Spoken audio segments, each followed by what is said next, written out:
komputer.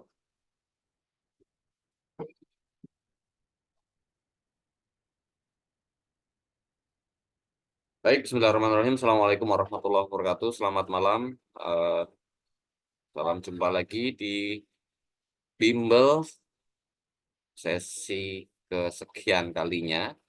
Jadi pada malam hari ini seperti yang sudah saya share di grup dan admin juga sudah share referensinya. Jadi malam hari ini kita akan memasuki salah satu tahapan akhir dari pengelolaan arus dinamis ya. Jadi mungkin nanti di pengelolaan arus dinamis kita akan berikan pengayaan, tapi saya memilih untuk melanjutkan terlebih dahulu yaitu tahapannya di tahapan penyusutan ya, di tahapan yang ini. Oke, baik, sebelum kita mulai seperti biasa, mari kita berdoa terlebih dahulu menurut agama dan kepercayaan kita masing-masing. Mudah-mudahan Allah Tuhan Yang Maha Esa memberikan rezeki kepahaman kepada kita. Saya yang memberikan atau memfasilitasi kelas ini dituntun lisannya supaya mudah dipahami oleh teman-teman sehingga teman-teman bisa mengerjakan soal-soal ujian pada akhirnya dan lolos sampai akhir. Doa menurut agama dan kepercayaan masing-masing, mulai.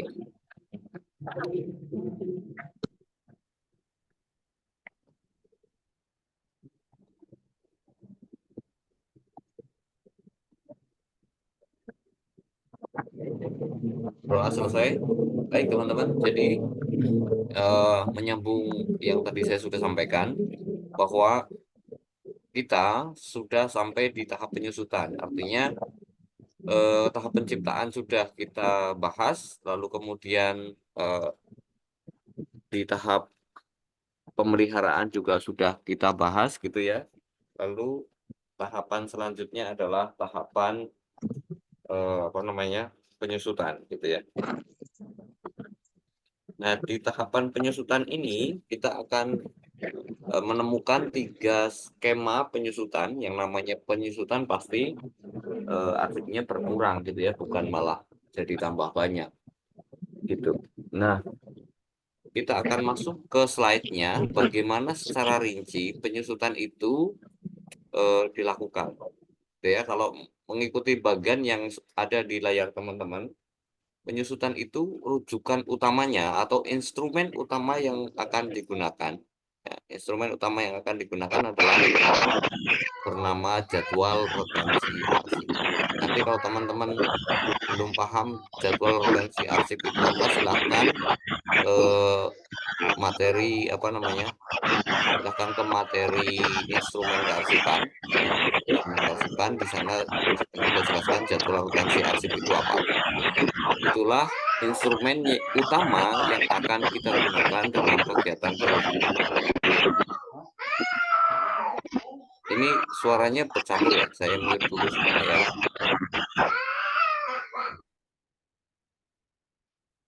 Oke, sudah aman ya, nggak ada suara lain selain suara saya.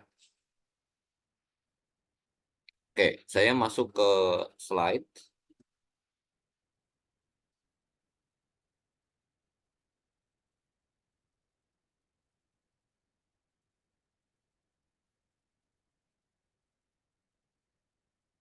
Jadi kegiatan penyusutan Bapak Ibu dan teman-teman sekalian itu merujuk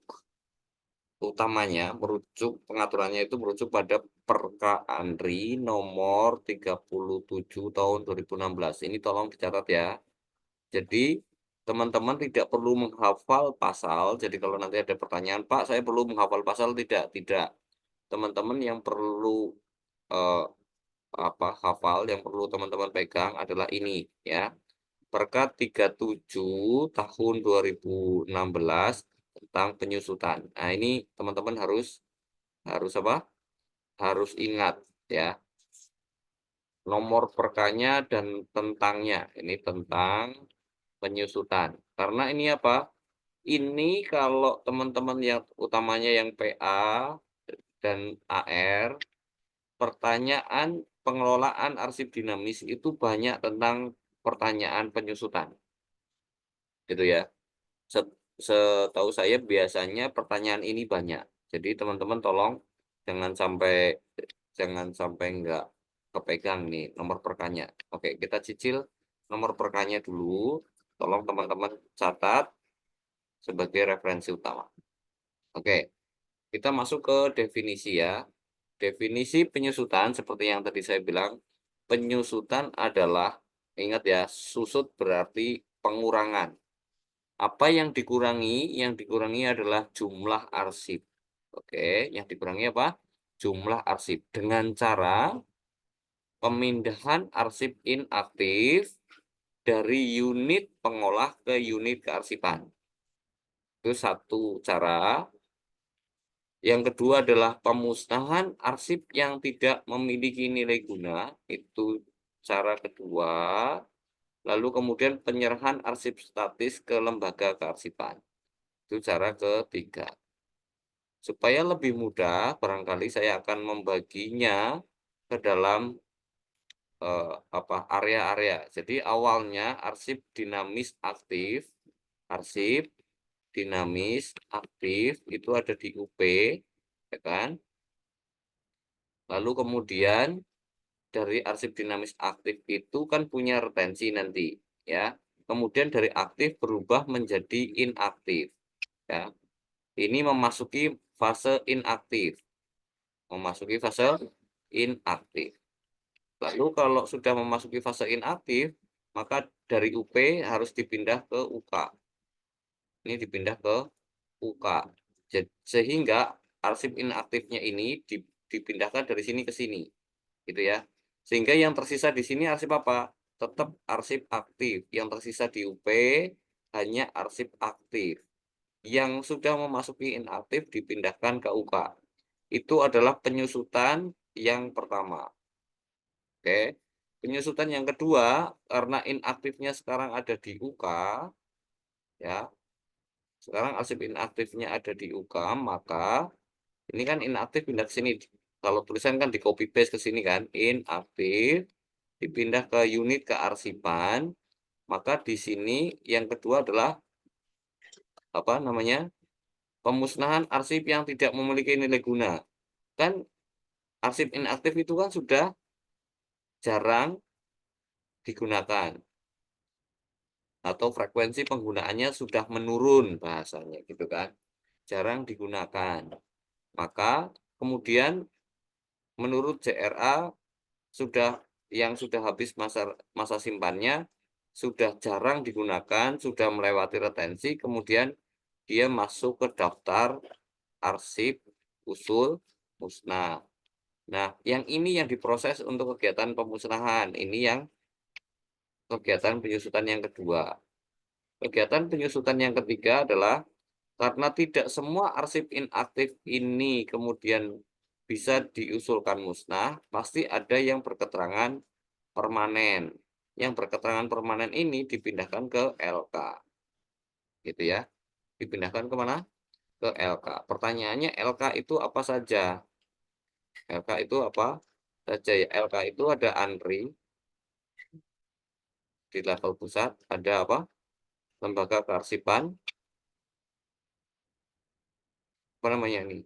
Provinsi, ini lembaga kearsipan kabupaten kota, terus kemudian ada LKPT, ya.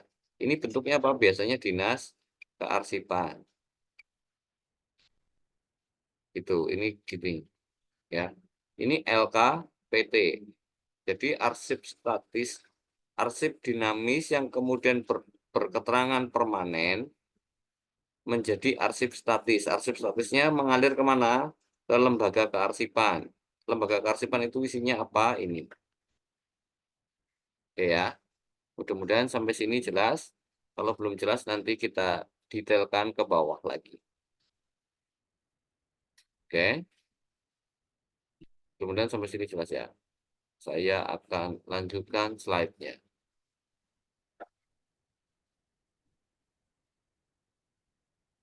Lanjutkan slide-nya. Nah, di dalam perka, seperti yang sudah kita bahas tadi, adalah berarti perkanya adalah pemindahan arsip inaktif ya dari unit pengolah ke unit kearsipan. Ini kita pelan-pelan sekali.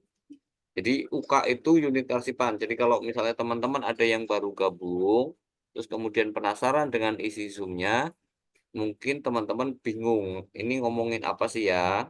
Teman-teman yang baru gabung boleh mengejar dari rekaman dulu atau mungkin kalau penasaran boleh melihat Zoom-nya sebentar. Tapi kalau merasa, "Aduh saya ikut Zoom malam hari ini malah bingung," sebaiknya teman-teman keluar dari Zoom lalu kemudian masuk ke channel terperinci ya, masuk ke channel terperinci. Channel terperinci itu yang mana? Channel terperinci itu yang kalau teman-teman, dikasih konfirmasi itu adalah link yang paling bawah. Misalnya teman-teman yang PA berarti nomor 4, 1, 2, 3, 4 ini ada linknya kan, link, berarti nomor 4. Kalau teman-teman yang formasinya arsiparis, ini PA ya. Aduh, sorry, maaf.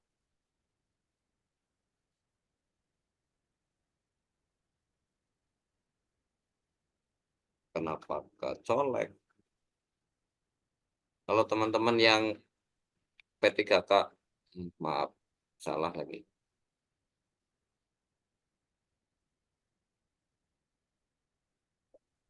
Kalau teman-teman P3K pelaksana, arsiparis, sorry, P3K arsiparis berarti linknya kan dikasih 4, 1, 2, 3, 4. Channel terperinci itu di link yang nomor 4. Kalau teman-teman yang arsiparis, itu ada di nomor 3. Kalau teman-teman yang pelaksana, itu ada di nomor 3, di nomor yang ini, ya. Ini posisi apa? Posisi channel terperinci di sini, gitu ya. Kenapa kok saya ngomong ini? Karena, eee, pembahasan kita kalau di dalam perkuliahan itu namanya mata kuliah bersyarat, mata kuliah bersyarat.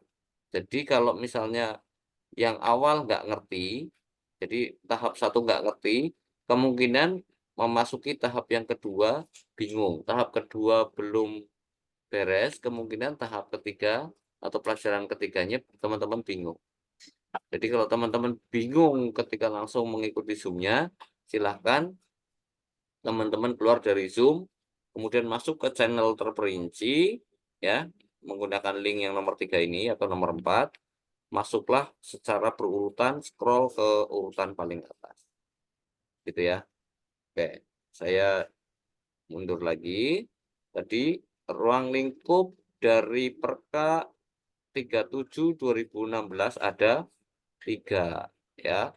Ruang lingkup yang pertama adalah pemindahan arsip inaktif, ya, dari unit pengolah, kita menyebutnya UP, ke UK. Ya, kan di grup tuh ribut aja PUP, PUK. Nah, itu kan. PUP, PUK itu apa? Pimpinan Unit Pengolah, Pimpinan Unit Kearsipan. Bahasan apa ini PUP dan PUK? Ini adalah penanggung jawab pengelolaan pengelolaan arsip aktif. Ini penanggung jawab pengelolaan arsip inaktif. Oke ya, oke ya. Oke. Jadi sekarang kita akan kita sudah mengenali ruang lingkup pertama adalah kita akan membahas bagaimana proses atau tahapan pemindahan arsip inaktif dari unit pengolah ke unit kearsipan. Yang kedua adalah pemusnahan arsip inaktif yang telah habis masa retensinya dan tidak memiliki nilai guna dilaksanakan dengan ketentuan peraturan perundang-undangan. Yang ketiga adalah pelaksanaan penyerahan arsip statis oleh pencipta arsip. Jadi ini adalah pimpinan pencipta arsip, ya, kepada lembaga kearsipan, oleh pencipta arsip ke lembaga kearsipan, ke LK. Oke, sudah. Sampai sini mudah-mudahan teman-teman bisa ikuti ya. Mudah-mudahan teman-teman nggak bingung dengan ruang lingkupnya. Slide ini hanya mempertegas sekali lagi apa yang sudah saya sampaikan tadi. Oke, kita lanjutkan. Oke, kita ngomong apa?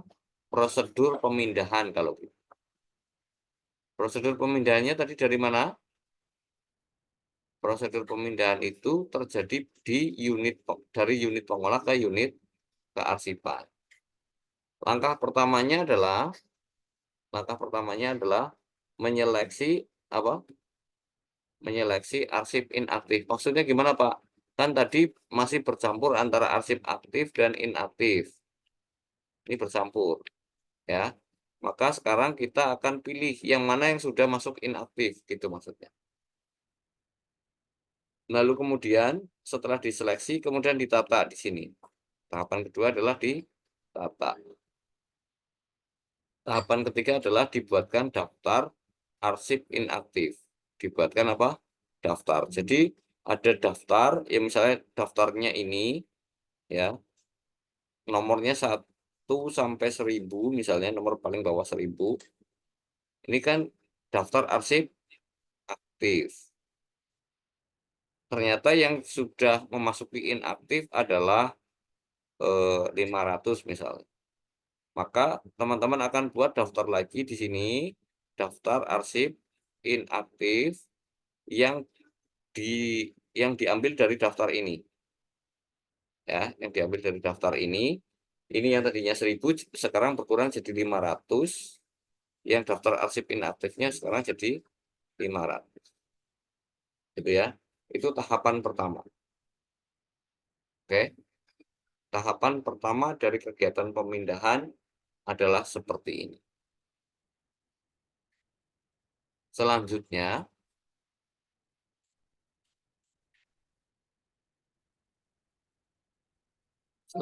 adalah penyeleksian arsip apa? Selanjutnya adalah penyeleksian arsip inaktif. Sebentar, saya hapus dulu. Penyeleksian arsip inaktif. Gimana caranya?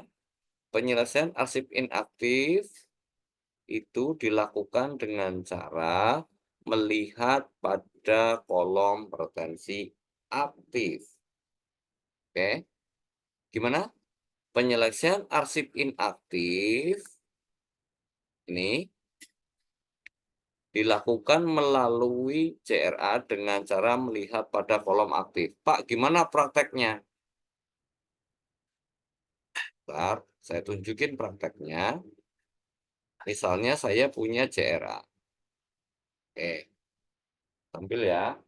Oke, saya lihat di HP. Ya, udah tampil. Lalu kemudian caranya tadi gimana? Melihat pada kolom aktif. Misalnya arsip tentang eh, mana nih? Perjalanan Dinas Kepala Daerah, misalnya gitu ya. Saya lihat kolom aktifnya 1 tahun. Oh, sudah disimpan di unit pengolah selama 1 tahun nih. Berarti dia akan masuk inaktif. Contoh sederhana, arsipnya perjalanan Dinas Kepala Daerah tahun 2000 berapa? 22 misalnya gitu ya. Oke. Ini sudah close file di Desember. Maka di Desember 2023, ini Desember 2023 kan sudah 1 tahun. Maka di 2024 ini adalah arsip yang akan dipindahkan dari statusnya aktif menjadi inaktif. Yang tadinya disimpan di sekretariat ke unit kearsipan, gitu ya. Dari UP ke UK. Kemudian sampai sini jelas ya. Jadi eh, yang dilihat mana? Yang dilihat pada sini. Posisinya yang dilihat di sini. Ininya nih. Oke. Oh, dia sudah disimpan 1 tahun di fase aktif. Berarti masa aktifnya sudah terlampaui sehingga dia akan memasuki fase selanjutnya yang namanya fase inaktif. Kira-kira gitu. Ya. Kita pelan-pelan supaya teman-teman bisa pahami. Ini caranya seperti ini secara praktis ya. Jadi mungkin kalau teman-teman hanya membaca uraiannya saja bingung. Oke, saya langsung kasih apa? praktiknya kayak apa. Oke, udah ganti ya tampilan layarnya. Dalam hal retensi aktifnya telah habis atau terlampaui tadi ya. Jadi sudah terlampaui. Jadi sudah tadi arsipnya tahun 2022 ya, arsipnya kan tadi 2022. Nah, kemudian 2023 sudah kita lewatin. Kata CRA aktifnya hanya setahun, maka 2024 sudah harus dipindahkan. Itu yang dimaksud dengan telah habis atau terlampaui. Maka arsip tersebut telah memasuki masa inaktif. Ya, indikator satu adalah kata CRA itu. Atau kalau belum punya CRA, frekuensi penggunaan arsipnya telah menurun. Ya, ditandai dengan penggunaan kurang dari 5 kali dalam setahun. Oke. Ya, 5 kali dalam setahun, maka dia gitu ya. Ini cara kedua cara menentukannya. Cara pertama, cara kedua. Karena kalimatnya ngomong atau. Jadi bisa dengan indikator satu atau bisa dengan indikator kedua. Gitu ya. Ini caranya. Oke, kita lanjutkan. Itu cara menyeleksi arsip inaktif. Kita lanjut ya.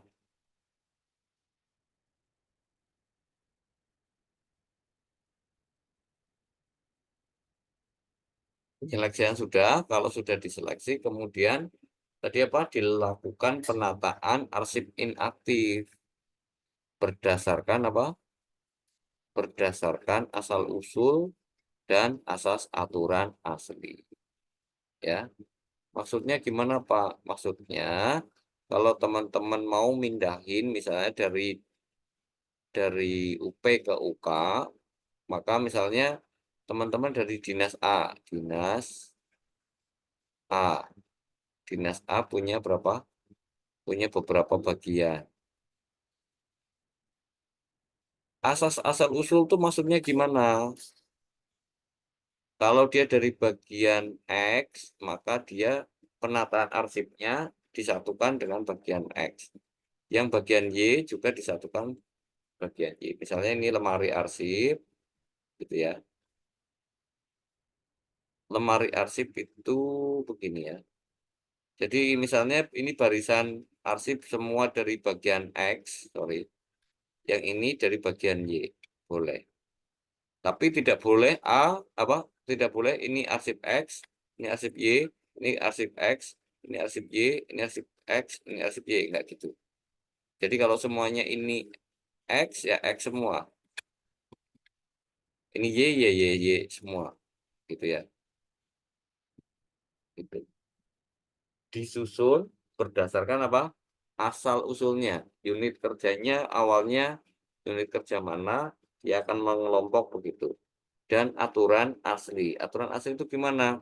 Pada awal dia diberkaskan, bentuknya kayak apa, dia dipertahankan seperti itu. Gitu ya. Kalau kemarin kita sudah diskusi tentang pemberkasan, maka kita pada inaktif ini kewajibannya hanya apa?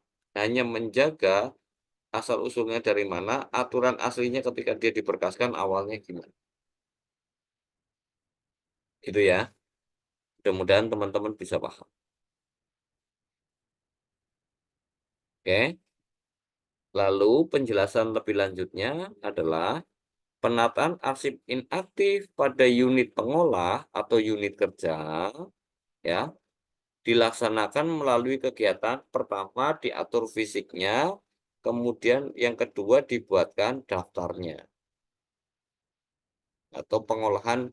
Jadi diatur fisiknya dan diatur informasinya, lalu kemudian disusun dalam sebuah atau dituangkan dalam sebuah daftar arsip inaktif. Oke. Daftar arsip inaktif. Ya, bisa dipahami ya teman-teman ya. Pelan-pelan. Ini sebenarnya hal sederhana, cuman kadang-kadang kalau kita nggak pelan-pelan, nggak hati-hati, kemudian pemahaman kita kurang tepat. Ya, sampai sini teman-teman, mudah-mudahan bisa diikuti. Nanti kalau belum jelas, nanti saya akan buka pertanyaan kalau kira-kira sudah lumayan jauh. Oke, jadi nggak harus slide-nya selesai karena ini agak agak panjang. Sudah.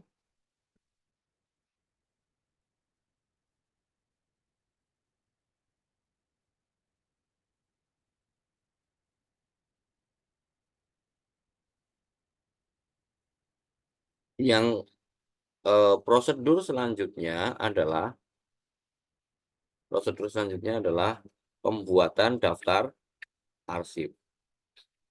Jadi pencipta arsip menyusun daftar arsip inaktif yang dipindahkan ya dan ditandatangani oleh pimpinan unit pengolah. Ingat, pimpinan unit pengolah. Kenapa?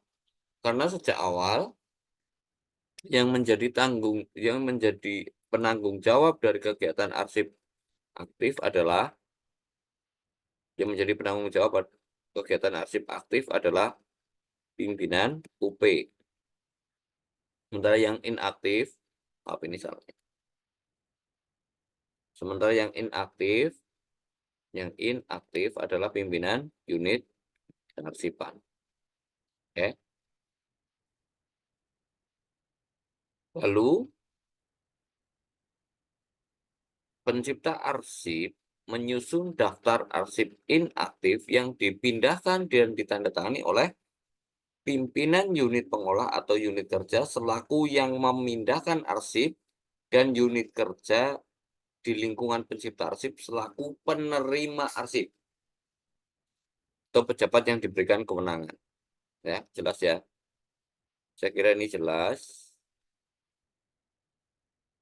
Jadi pindah dari sini ke sini, ya. Lalu kemudian di sini ternyata ada apa? Berita acara. Berita acara ini disertai dengan daftar arsip, dilampiri daftar arsip. Berita acara ini ditandatangani oleh ini, pimpinan UP dan pimpinan UK. Gitu ya. Mudah-mudahan teman-teman paham nih. Sampai di sini, ya, sampai di sini teman-teman. Apakah ada yang mau ditanyakan sebelum saya lanjutkan ke slide berikutnya? Jadi, sampai di kegiatan penyusutan yang pertama yaitu pemindahan arsip inaktif. Ada yang mau ditanyakan? Silahkan. Ada teman-teman? Ada yang resen siapa nih? Boleh open mic-nya. Ibu Suryati Wulandari, silahkan. Ya Pak, Silakan, Assalamualaikum Bu. Pak.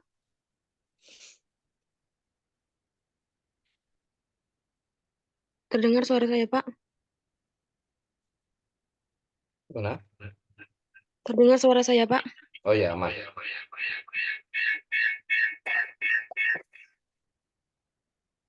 Ya Pak.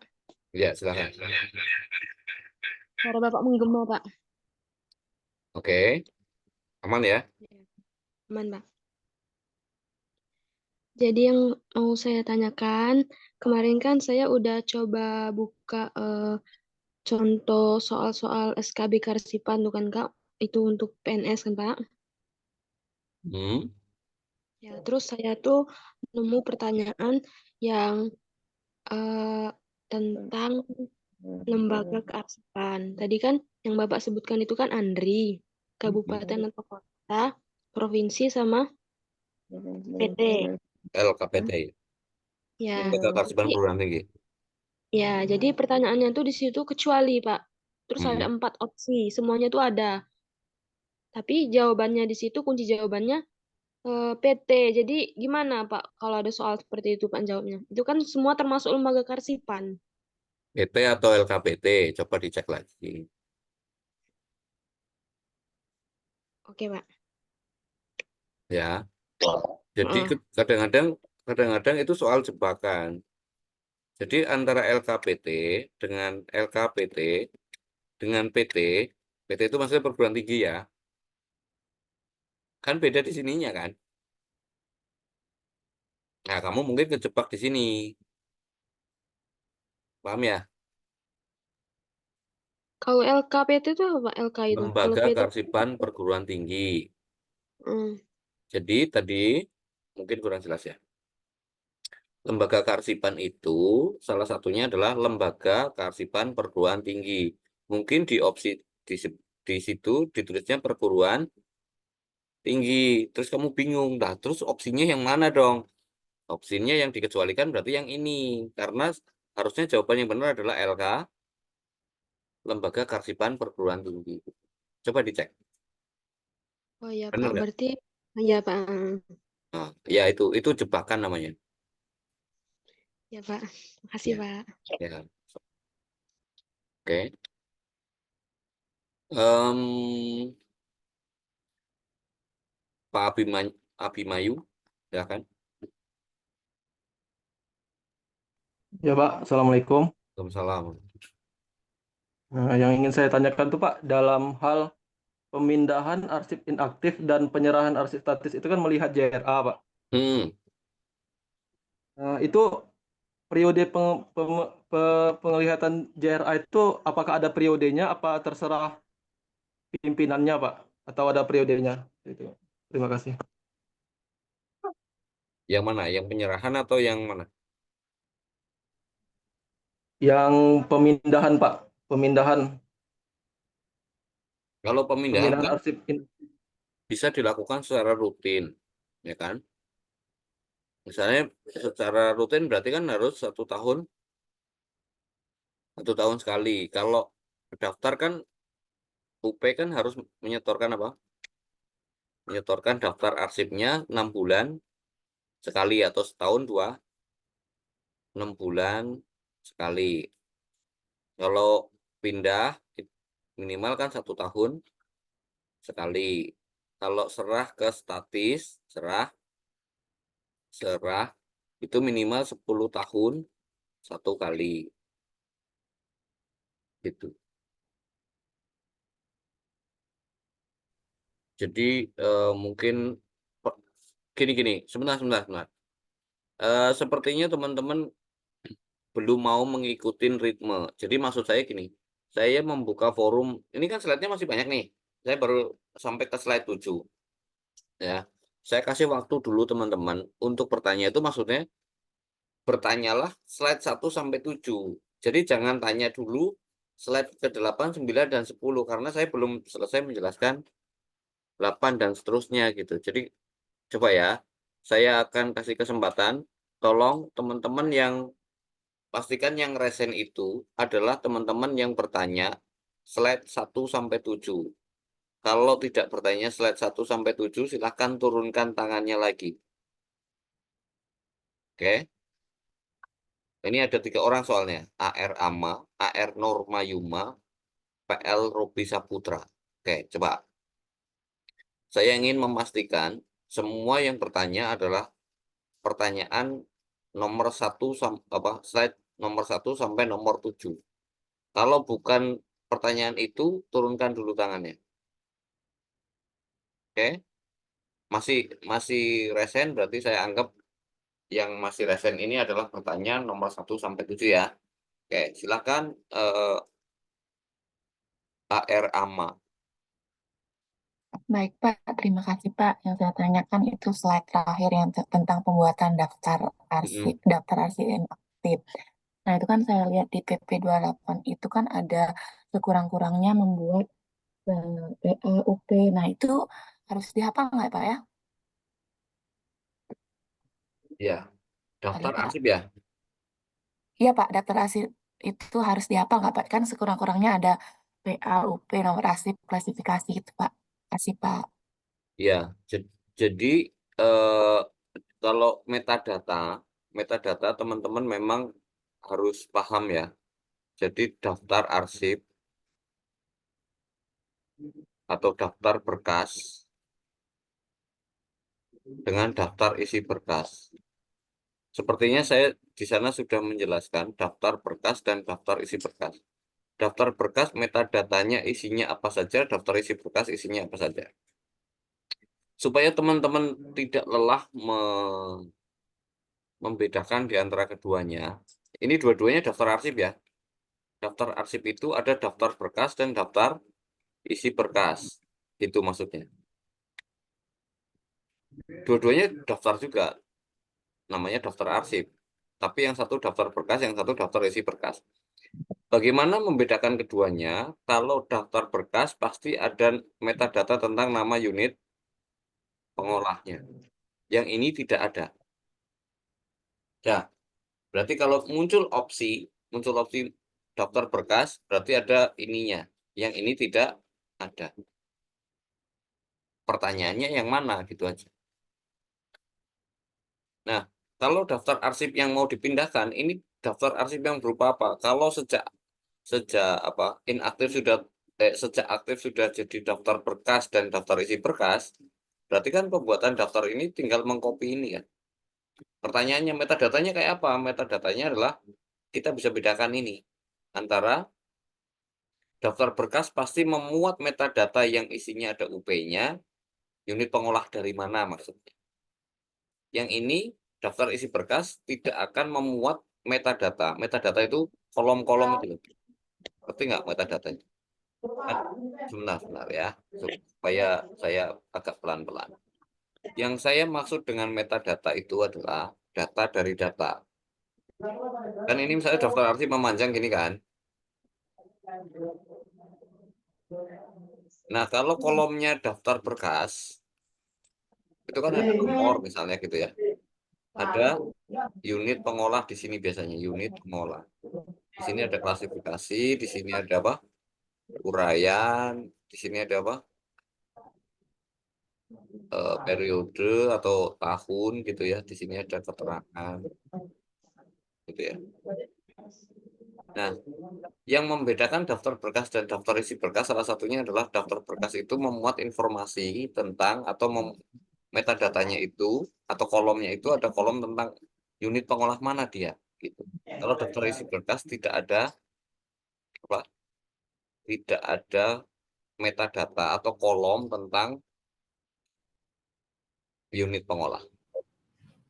Kalau mau menghafalkan silakan, tapi saya hanya memberikan tips bagaimana caranya mengingat.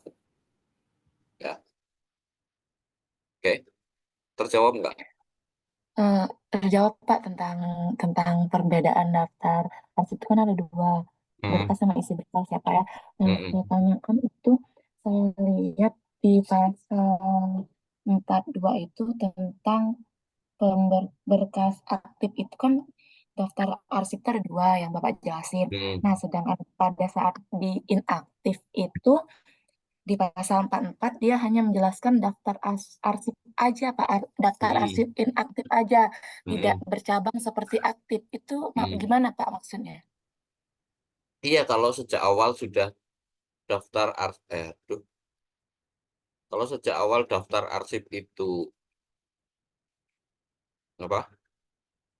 Daftar berkas dan daftar isi berkas, ya pertahankan saja. Tapi kalau waktu aktif belum ada DIB-nya, sementara dia sudah masuk ke fase fase inaktif, maka daftar arsip itu hanya begini, nggak perlu dirinci lagi. Paham nggak? Yang dimaksud daftar arsip berarti daftar berkas. Tapi kalau ketika aktif dia sudah diberkaskan, pasti kan ada daftar berkas dan daftar isi berkas. Ya dia dipertahankan begini. Jadi si peraturan itu bermain aman, tapi dia tidak menyebutkan apa? Jika ini maka ini, jika ini maka ini enggak. Dia langsung langsung apa? Bermain aman. Yang dibuat adalah daftar arsip inaktif, gitu ya. Langsung dibuat daftar arsip inaktif. Isinya kayak apa? Kalau daftar arsip inaktifnya dari aktif sudah tertata, maka dia masih berbentuk begini kan. Tapi kalau aktifnya tidak punya ini, maka dia langsung lompat ke sini. Yang ini doang, yang mengalir ke sana. Paham nggak? Paham, Pak, paham. Ya, ya. Oke. Makasih ya, Pak. Ya, sama-sama. Oke, saya berikan kesempatan lanjutan ke Pak Yohanes. Selamat malam, Pak. Ya, malam. Saya mau menanyakan di slide nomor 6, Ya, penyelesaian arsip interaktif dilakukan melalui JRA dengan cara melihat kolom kolom retensi arsip. Ya. Nah, untuk menentukan mm, ini arsip ini berapa tahun itu kita harus melihat di mana, Pak? Contohnya seperti kayak di tempat kami itu ada SP2D sekota tiap tahunnya kan. OPD sekota itu kan kita di BPKAD di bidang perbendaharaan itu arsipnya banyak sekali kan. Nah, untuk SP2D-nya itu ngeser referensinya berapa tahun. Terus kalau dari bidang anggaran untuk kayak berkas DPA, dokumen pelaksanaan anggaran itu berapa tahun. Kalau dari aset untuk laporan rekonsiliasi barang itu berapa tahun, kita harus cari di mana ya Pak pegangannya itu Pak. Terima nah, kasih Pak. sama-sama. Jadi jawabannya pegangannya di sini, Pak. Mana tadi? Jadi kan di slide awal pegangannya rujukan utamanya adalah di jadwal retensi arsip. Jadi Bapak harus Ya, tahu di tempat Bapak punya jadwal retensi arsip atau tidak, kan gitu ya. Kalau ya, sudah berarti peganglah ini. Oke, sudah. Terus saya masuk ke sini. Ini langsung saya simulasikan nih tadi. Ini adalah contoh jadwal retensi arsip Provinsi NTT. Itu. oh, Berarti Bapak tinggal nyontek, ya kan? Gitu ceritanya. Nyonteknya gimana ya? Tinggal cari yang Bapak kelola arsip tentang apa. Saya tadi cari apa? SP2D kayak gitu ya. SP2D ya, Nah, ini kan, ya, oh ya ya ya, ya. gitu. Jelas ya Pak? Aktif. Ya, terjawab Pak? Iya Pak, terima kasih Pak. Ya, saya kasih ke Pak Muhammad Hanafi. Pak, Salam, gimana Pak? ini Pak, saya mau nanya nih Pak, Hmm? kalau unit pengelola di kabupaten ini Pak, dinas masing-masing gitu Pak, Kenapa, kenapa?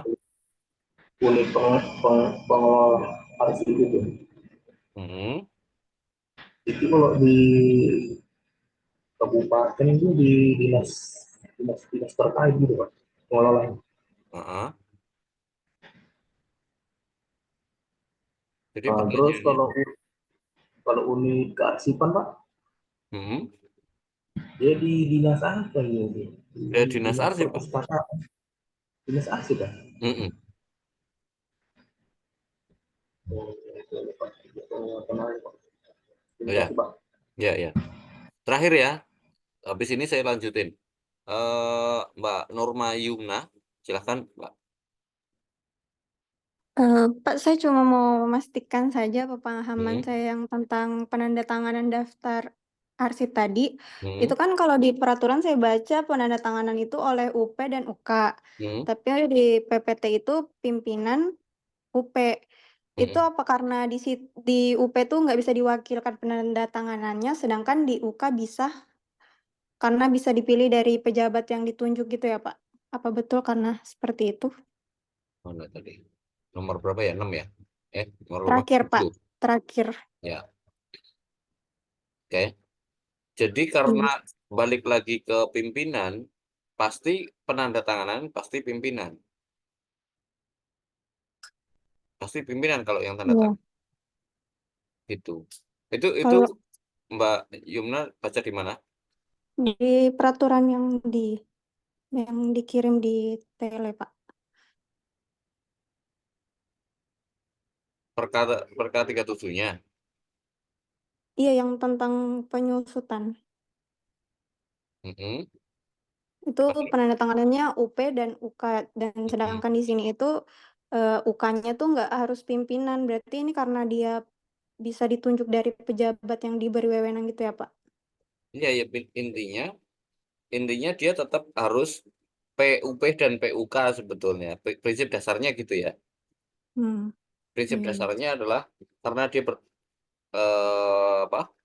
Yang penanggung jawabnya adalah P, maka yang bertanda tangan ya pasti P.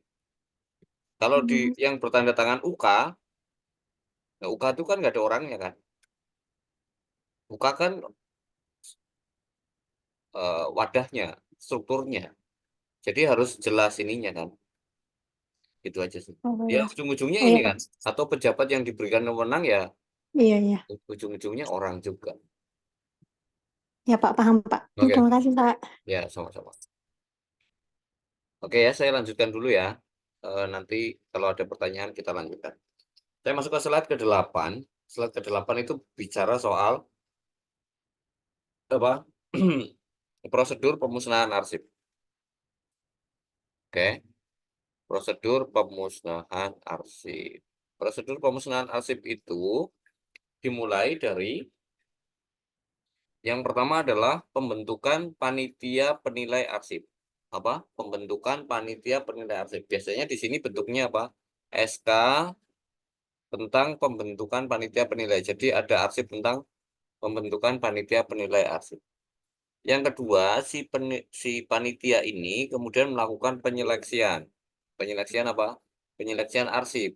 Yang ketiga adalah pembuatan daftar arsip usul musnah seperti halnya yang aktif ke inaktif sama aja. Terus yang selanjutnya adalah melakukan apa? Penilaian. Ya. Ya. Yang selanjutnya adalah permintaan persetujuan pemusnahan. Permintaan persetujuan pemusnahan. Yang selanjutnya adalah penetapan arsip yang akan dimusnahkan dan yang selanjutnya lagi adalah pelaksanaan pemusnahannya. Oke ya, aman ya. Oke, sebentar. Mudah-mudahan ini bisa lebih jelas. Kalau nanti belum jelas, kita detailkan. Ya, kita detailkan satu-satu. Yang pertama, pembentukan panitia penilai itu berisi siapa? Pembentukan panitia penilai itu berisi sekurang-kurangnya, berarti minimum ya. Sekurang-kurangnya berarti minimum. Minimum unsurnya siapa? Minimum unsurnya 1, pimpinan unit kearsipan sebagai ketua merangkap anggota. Yang kedua adalah pimpinan unit pengolah yang akan dimusnahkan. Oke. Jadi kalau misalnya tadi Pak Muhammad Hadafi tanya, kalau di kabupaten orangnya siapa aja? Berarti ini siapa? Kepala Dinas Kearsipan, Kadis Perpustakaan dan Kearsipan atau Kearsipan dan Perpustakaan. Yang kedua, Kadis, setiap Kadis ini banyak nih misalnya. Ada Perhubungan, ada PU, ada Kominfo, Diskominfo gitu ya. Pokoknya ini jadi anggota. Nah, terus yang terakhir adalah arsiparis. Kalau nggak ada biasanya pengelola arsip. Jadi teman-teman yang PL mungkin akan ada di sini. Mungkin ada di sini menggantikan posisinya arsiparis. Gitu ya. Karena dia bisa jadi difungsikan untuk sebagai pengelola arsip. Gitu ya. Tapi di dalam regulasi disebutkan secara spesifik ngomongnya adalah panitia penilai arsip itu sekurang-kurangnya memuat 3 orang atau 3 pihak, bukan 3 orang ya, 3 pihak. Ini 1, 2, dan 3. Oke, ini perlu teman-teman catat nih. Ini perlu teman-teman catat ya. Jadi jangan sampai ini lepas. Oke, sudah. Ini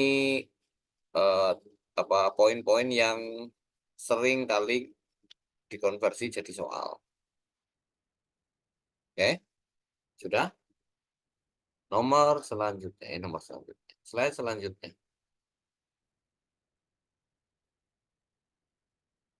Slide ke-10. Slide ke-10 ngomong apa? Slide ke-10 ngomong tentang penyeleksian arsip. Penyeleksian arsip dilakukan oleh panitia penilai arsip ya. Oleh panitia penilai arsip. Kan yang kerja tadi siapa? Panitia, Yang kerja adalah panitia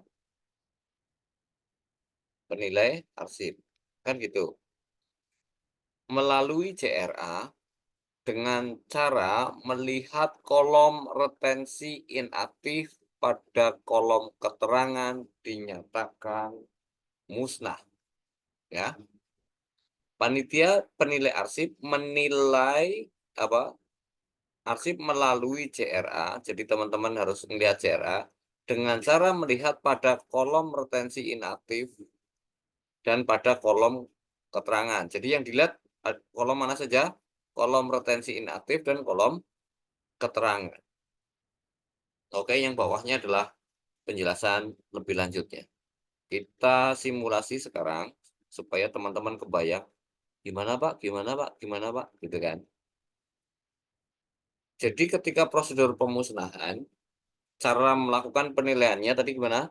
Panitia penilai arsip, ya, panitia penilai arsip ngapain? Melihat pada kolom inaktif dan kolom keterangan. Maksudnya gimana? Kalau masa inaktifnya sudah dilampaui, lalu kemudian di kolom keterangan berketerangan musnah, berarti dia masuk ke daftar arsip usul musnah. Itu jelas? Kalau kemudian cara yang permanen mana ya? Kalau kemudian kolom inaktifnya ngomong apa ini? Sudah terlampaui, misalnya sudah lewat dari 3 tahun, tapi kolom inaktifnya tidak berketerangan musnah, maka dia tidak bisa dijadikan usul musnah. Tapi ini nanti malah jadi usul serah. Daftar arsip usul serah. Oke. Ya, kita balik lagi ke slide. Mudah-mudahan dengan cara pelan-pelan seperti ini, teman-teman langsung paham. Ya. Nah, yang jadi soal adalah, ini kan tadi udah saya jelaskan, ini udah saya jelaskan. Yang jadi soal tuh yang ini. Yang ini. Bagaimana kalau pencipta arsip belum memiliki CRA? Dalam melaksanakan pemusnahan arsip, mengikuti tahapan prosedur pemusnahan arsip dan setelah mendapatkan persetujuan Kepala ANRI. Jadi prosedurnya tetap sama, cuman kemudian panitia penilai arsip bekerja menilainya berdasarkan nilai guna arsip. Nah, pemusnahannya nanti setelah mendapatkan persetujuan Kepala ANRI. Oke. Jadi menilainya tetap sama, tapi dia kalau tidak punya CRA wajib. Oke, kalau tidak punya CRA apa? Wajib mendapatkan persetujuan Kepala ANRI. Oke ya, tolong dicatat baik-baik. Bahkan tadi yang saya ujian yang di level madya pun ini keluar. Ya. Oke. Artinya bang soalnya sering ketukar-tukar. Jadi nanti kalau ada yang nanya, Pak, saya kan arsiparis rampil, Pak, saya kan arsiparis ahli. Terus gimana? Saya arsiparis ahli untuk kemadya. soal ini keluar. Gimana cara milihnya? Pusing lagi kan? Oke, jadi poin yang saya ingin ngomongin adalah jangan pilih-pilih materi, ya, terutama untuk yang arsiparis. Oke, sudah. Lalu kemudian kita buat apa? Daftar arsip usul. Kita buat apa? Daftar arsip usul musnah. Daftar arsip usul musnah isinya sekurang-kurangnya gini. Oke, sudah. Ini sekurang-kurangnya ya. Ini tidak perlu dihafal. Ini tidak perlu dihafal. Sudah? Lalu yang terakhir, bukan yang terakhir. Tahapan selanjutnya adalah penilaian arsip. Ya. Penilaian arsip berarti si panitia penilai arsip. Tuh, salah. Warnanya kok hitam. Jadi si panitia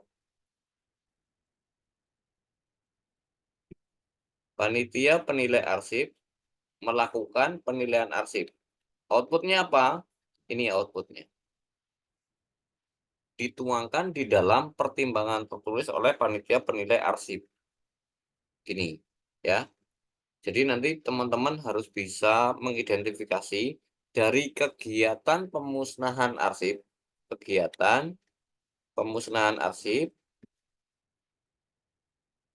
itu muncul arsip apa saja. Ini teman-teman nanti catat ya. Muncul arsip apa saja. Oke, sudah? Jelas, clear? Jadi panitia penilai arsip melakukan penilaian arsip, outputnya adalah surat pertimbangan panitia penilai. Oke? Nah, setelah ini kan proses dari nomor B1 sampai B4, ini kan proses di internal nih. Ya. Nomor B1,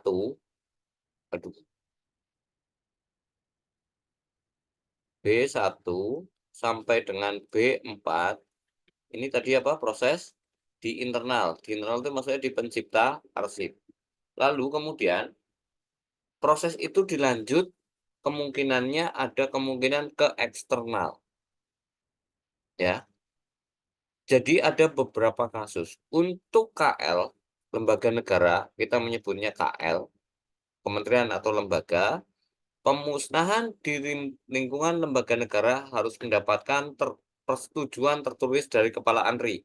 Berapapun retensinya.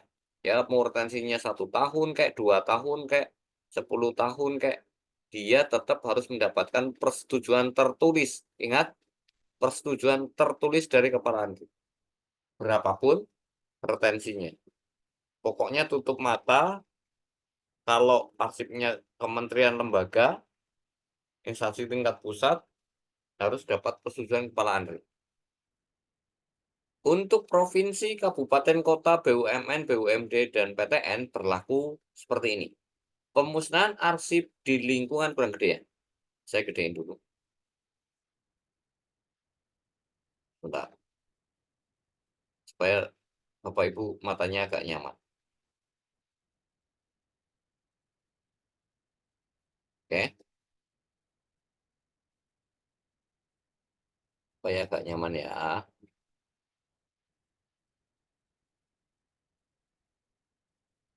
Jadi untuk di pemerintah provinsi, kabupaten, kota, pemusnahan arsip di lingkungan daerah provinsi, kabupaten, kota, BUMN, BUMD, PTN yang memiliki retensi sekurang-kurangnya 10 tahun harus mendapatkan persetujuan tertulis Kepala ANRI. Jadi apa? Sekurang-kurangnya 10 tahun. Berarti kan sama dengan 10 tahun atau lebih. Ya. Yang ada di sini baru ke Kepala ANRI. Gitu ya. Jadi arsip yang retensinya 9 tahun nggak usah minta persetujuan Kepala ANRI. Gitu ya. Tadi kan B1 sampai B4 itu di internal. Apa? Internal. Setelah proses di internal selesai, kemudian dia prosesnya ke eksternal. Di B5 itu adalah proses eksternal, persetujuan pemusnahan oleh Kepala ANRI. Oke, oleh Kepala ANRI. Ini pihaknya yang menyetujui. Kalau untuk lembaga negara, pokoknya berapapun retensinya, mau 1, mau 2, mau 3, mau 4, mau 10, tetap harus persetujuan kepala ANRI.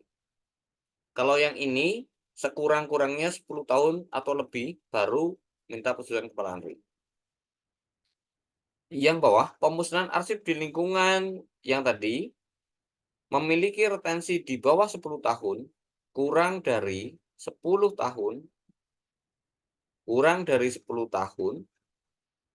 ya, harus mendapatkan tertulis dari gubernur, bupati, wali kota, pimpinan BUMD atau rektor.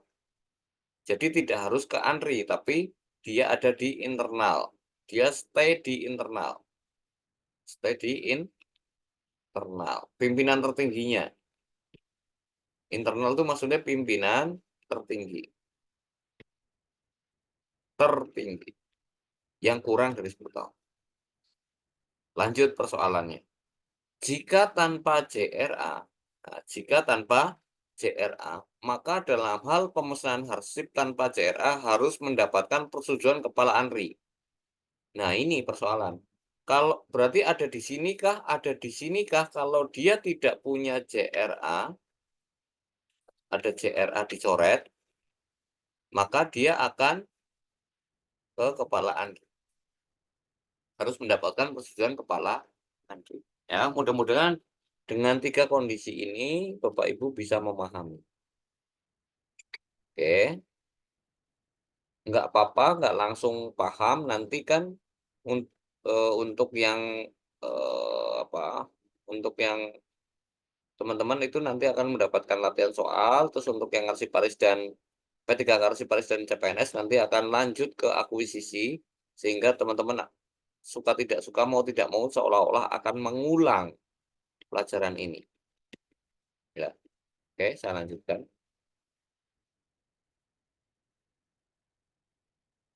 Oke. B6 atau prosedur pemusnahan yang ke-6 adalah pimpinan pencipta arsip mengeluarkan penetapan. Jadi ada SK di sini. Jadi kalau tadi ada bupati ya bupati, gubernur ya gubernur, rektor ya rektor, direktur BUMN ya direktur utama BUMN dan seterusnya, orangnya itu ya. Intinya pimpinan pencipta arsip, ini orangnya bisa macam-macam nih, mengeluarkan penetapan, biasanya bentuknya apa? SK, ini bentuknya apa? SK, surat keputusan atau surat penetapan terhadap arsip yang dimusnahkan dengan mengacu pada persetujuan tertulis kepala ANRI. Jadi langkahnya ini udah dapat surat persetujuan dari kepala ANRI, ini ada ANRI. Kemudian ini menjadi dasar SK. Menjadi dasar apa? SK. SK penetapan arsip-arsip yang akan dimusnahkan. Oke, paham ya? Tadi kan B1 sampai B4 berlaku di internal, B5 masuk ke ANRI, B6 persetujuan dari ANRI menjadi SK. Oke, paham ya? Pelan-pelan. Oke, kita lanjutkan. B7, pelaksanaan pemusnahan arsip. Ini prinsip. Jadi teman-teman harus paham ini yang B7. Setelah ditetapkan arsip mana yang akan dimusnahkan, maka B7-nya adalah pertama, pemusnahan arsip dilaksanakan secara total. Total itu maksudnya gimana? Fisiknya dihancurkan, sehingga fisik dan informasinya ini tidak dapat dikenali. Jadi bukan arsipnya, nih kertasnya di scan, lalu kemudian fisiknya dimusnahkan. Nggak gitu, nggak boleh. Kalau ini fisik, ini soft copy, dalam pemusnahan berarti ini dimusnahkan, ini dimusnahkan. Jadi yang dimusnahkan adalah fisik dan informasinya. Paham ya? Jadi baik fisik maupun informasi dua-dua dimusnahkan. Tidak boleh supaya amanlah fisiknya kita hancurkan supaya nggak penuh-penuhin, informasinya kita simpan. Enggak gitu. Oke. Yang selanjutnya disaksikan oleh sekurang-kurangnya 2 orang pejabat dari unit kerja hukum dan atau unit kerja pengawasan di lingkungan pencipta arsip yang bersangkutan.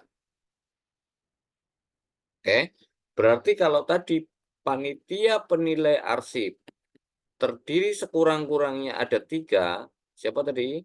Pimpinan UK, pimpinan UP, dan arsiparis, maka ini kan di level pertama kan. Maka kalau kemudian teman-teman mau menambahkan, ini kan sekurang-kurangnya artinya apa? Minimal. Minimal. Kalau teman-teman mau menambahkan 2 lagi, boleh. Siapa dia?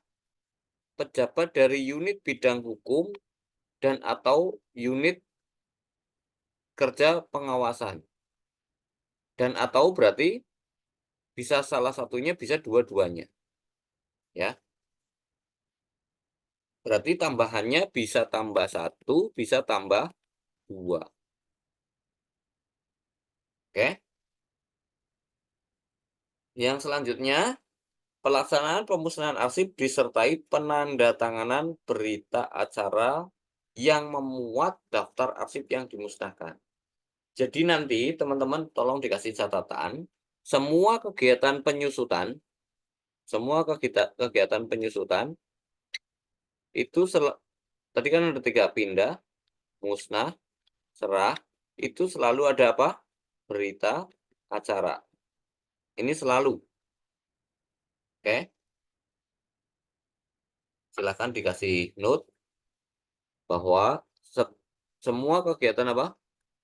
Penyusutan arsip selalu menghasilkan berita acara di akhirnya. Ya, mudah-mudahan sampai sini paham. Saya lanjutkan ke slide berikutnya. Oke. Bentar ya.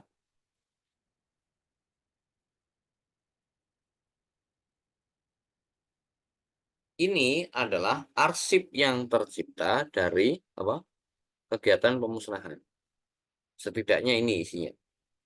Jadi kalau teman-teman bisa membayangkan arsip yang tercipta 1 sampai 7 ini, maka teman-teman langsung bisa membayangkan tahapannya kerjanya kayak apa. Dan teman-teman bisa langsung membayangkan bahwa berkas arsip yang tercipta itu isinya, ini arsip kan, ini arsip, ini arsip, ini arsip, ini arsip, ini arsip, ini arsip, ini arsip. Arsip ini masing-masing adalah satu item di dalam konsep pemberkasan. Kemudian masing-masing item ini ketika disatukan menjadi apa? Menjadi satu berkas. Berkas dari kegiatan apa? Berkas dari kegiatan pemusnahan arsip. Isinya apa saja? Isinya sesuai dengan tahapan tadi. Mulai dari SK pembentukan panitia penilai pemusnahan arsip, kemudian dia bekerja menghasilkan outputnya notulen rapat, kemudian ada surat pertimbangannya, terus kemudian ada surat persetujuan pemusnahan, terus kemudian ada keputusan pencipta, terus kemudian ada berita acara yang dilampiri dengan daftar. Oke ya, paham ya? Mudah-mudahan sampai sini bisa dipahami. Oke, saya lanjutkan ke slide berikutnya. Saya sekalian selesaikan, baru kemudian saya buka kesempatan untuk tanya jawab. Soalnya waktunya tidak terlalu banyak. Oke, yang terakhir, kegiatan penyusutan yang terakhir atau yang ketiga adalah kegiatan penyerahan arsip statis. Pada prinsipnya sama. Jadi tahapannya kayak seperti halnya pemindahan dan pemusnahan, hanya kemudian Yang berbedanya adalah setelah penilaian di internal, kemudian ada pemberitahuan penyerahan arsip statis. Gitu ya. Mari kita cek satu-satu di bahasannya. Oke. Tahapan yang pertama dari kegiatan penyerahan arsip statis. Gimana caranya? Penyeleksian arsip statis dilakukan melalui CRA dengan cara melihat kolom retensi inaktif pada kolom keterangan dinyatakan permanen. Oke, saya buka contoh CRA-nya lagi. Tadi ini ya. Yang dilihat ini kan kolom inaktif nih. Terus kemudian di kolom keterangan, ini kan kolom keterangan, ini kolom inaktif, ini kolom aktif. Yang dilihat di mana? Yang dilihat di kolom inaktif dan di kolom keterangan. Kalau di kolom inaktif sudah terlampaui, misalnya inaktifnya disimpan 3 tahun, sudah lewat nih, sudah dilewatin, dan di kolom keterangan berketerangan permanen, maka kemudian arsip-arsip yang berketerangan permanen ini dibuatkan daftar arsip usul serah. Oke, sudah? Ini barang ini adalah CRA ya, barang ini adalah CRA. Oke. Kemudian paham ya, kalau nggak paham nanti silahkan ditanya.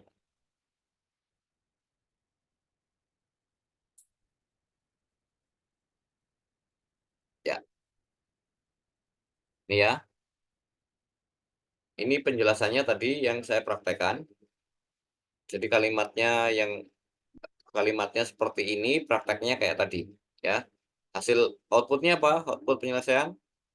Output dari kegiatan penyeleksian adalah daftar arsip usul serah atau yang tadi saya singkat sebagai DAUS. Gitu ya. Oke, semoga dipahami. Saya lanjutkan slide-nya.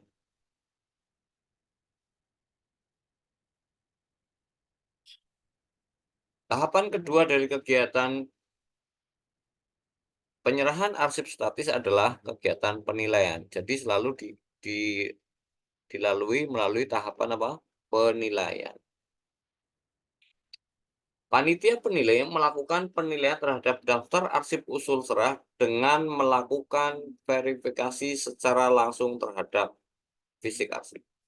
Hasil penilaian dituangkan dalam pertimbangan tertulis panitia penilai. Jadi outputnya adalah pertimbangan tertulis dari panitia penilai arsip. Sudah? Kita lanjut. Lalu setelah selesai di internal, kemudian melakukan pemberitahuan kepada LK. Ini kan berarti dari PA ke LK. Oke? Dari PA ke LK. Jadi si PA kemudian memberitahukan ke LK. Ya. Pemberitahuannya itu bukan hanya ngasih tahu, tapi juga disertai dengan pernyataan. Ini disertai dengan pernyataan dari pimpinan pencipta arsip. Berarti ini ada pimpinan pencipta arsip ngasih tahu ke pimpinan lembaga kearsipan bahwa arsip yang akan diserahkan itu autentik, terpercaya, utuh, dan dapat digunakan. Ya. Jadi kalau arsipnya tidak dapat digunakan, ya ngapain diserahin? Arsipnya autentik, terpercaya, utuh, tapi sudah tidak bisa dibaca. Ya, buat apa? Kan gitu. Lalu, poin B-nya, proses pemberitahuan penyerahan arsip statis harus memenuhi persyaratan sebagai berikut. Ya. Pertama, menyampaikan surat permohonan penyerahan arsip statis dari pimpinan PA ke pimpinan LK sesuai wilayah kewenangannya. Maksudnya gimana?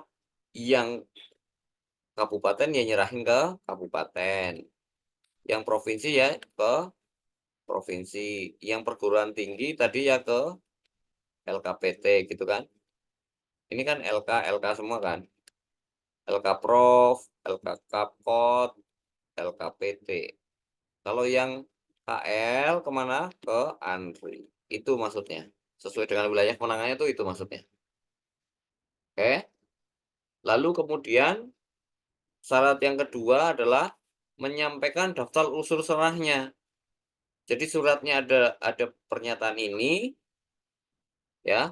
Terus kemudian dilampiri apa? Daftar usul serahnya. Dan dilampiri juga surat pertimbangan oleh panitia penilai arsip. Panitia penilai arsip itu panitia penilai yang ada di mana? Di internal PA, di internal PA. Jadi PA, pimpinan pencipta arsip kan tadi bikin SK panitia penilai ya. Nah, panitia penilai kan outputnya apa? Pertimbangan ini kan. Outputnya itu ini. Jadi panitia penilai outputnya ini. Gitu. Jadi suratnya, ini surat, misalnya ini surat ya, surat. Lampirannya apa? Daus. Lampiran keduanya apa? Pertimbangan panitia penilai arsip. Mudah-mudahan paham ya. Karena ini teknis sekali, ya teknis sekali. Jadi teman-teman diharapkan bisa membayangkan proses yang harus dilalui, gitu ya. Diharapkan teman-teman bisa membayangkan proses yang harus dilalui. Sudah, saya lanjutkan.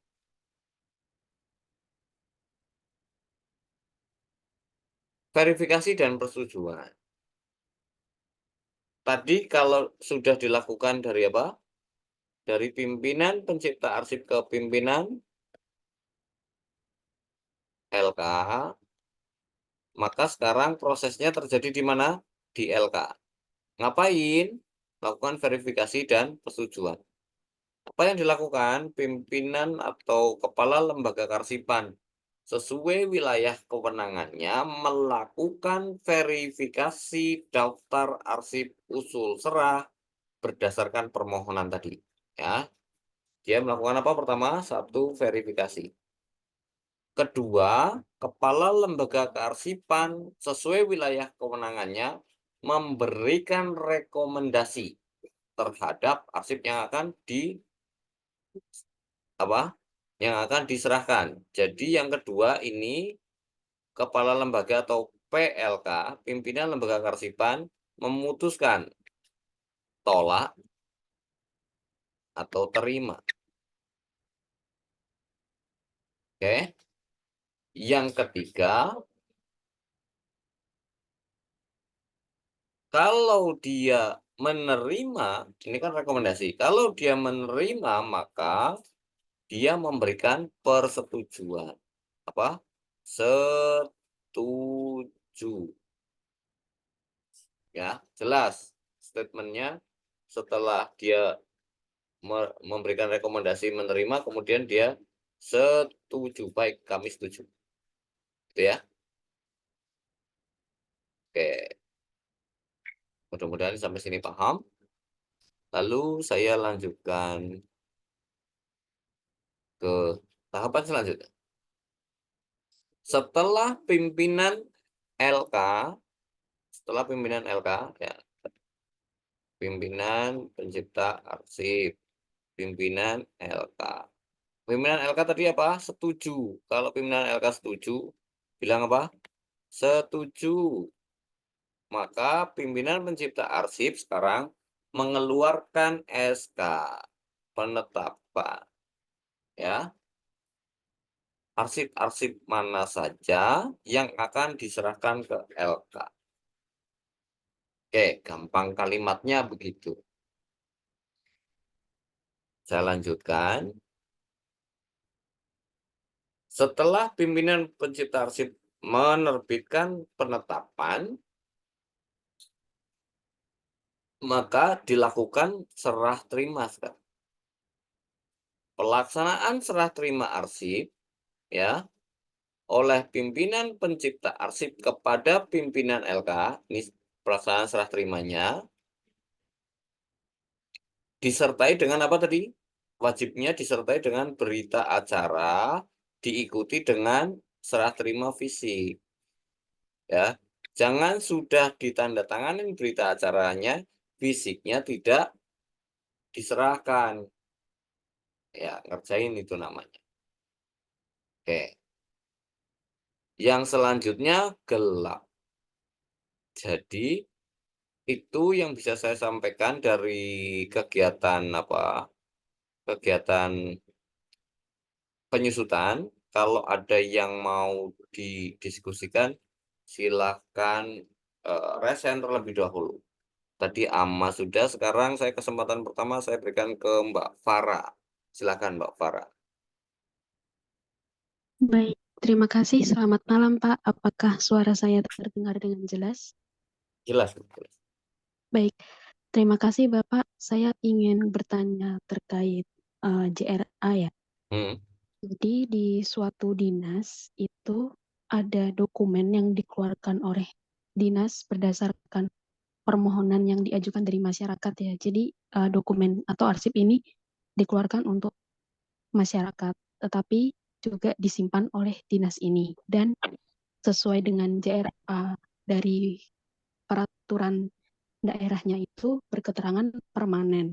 Nah, padahal dokumen atau arsip ini berlakunya itu selama 5 tahun. Jadi setelah 5 tahun itu antara dari pemilik dari pemohonnya tadi mengajukan kembali atau bahkan bisa kurang dari 5 tahun apabila ada pergantian pemilik atau pemohon gitu ya dalam kurun waktu 5 tahun itu. Nah, padahal ini di JRA berketerangan permanen. Nah, kalau seperti itu bagaimana ya Pak? Terima kasih. Yang ngikutin JRA saja. Jadi kalau permanen kan fisik arsipnya ada kan?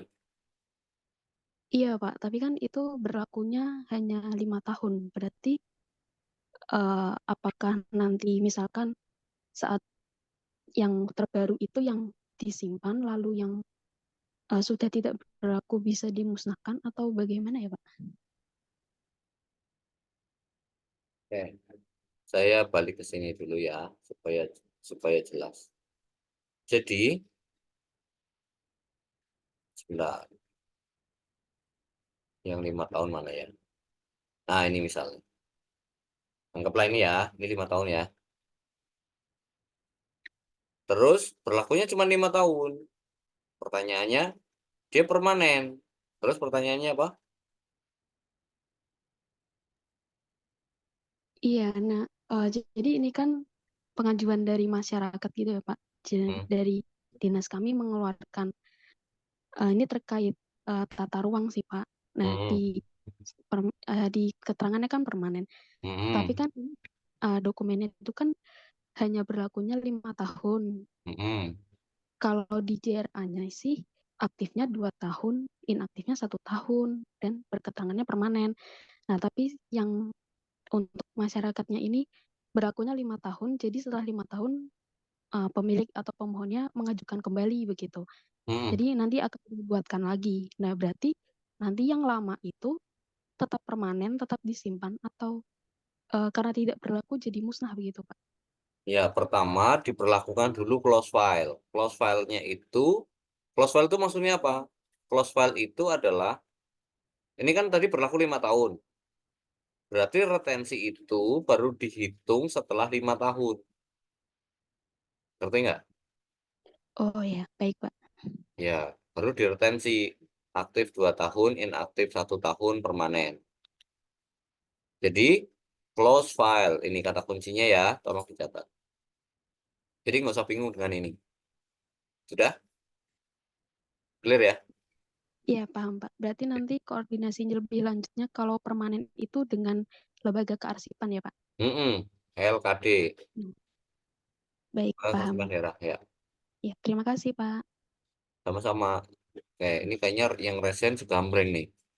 Bentar. Pak Ardiansah.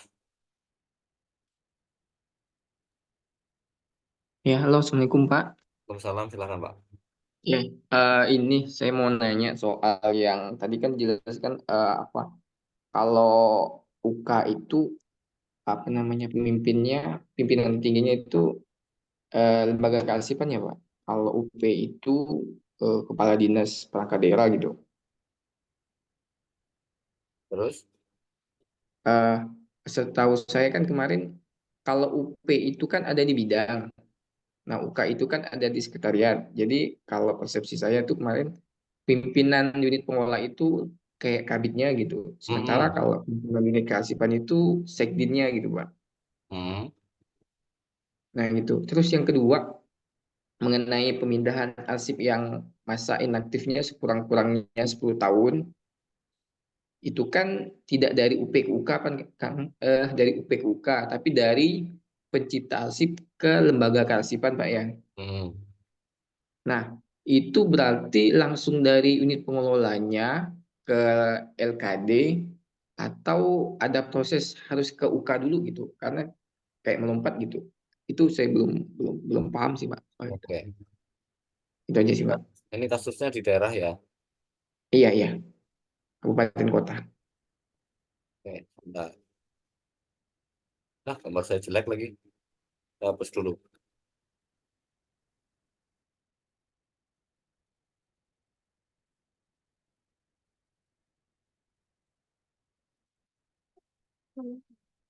Saya hapus dulu untuk bisa menjawab supaya gampang ya.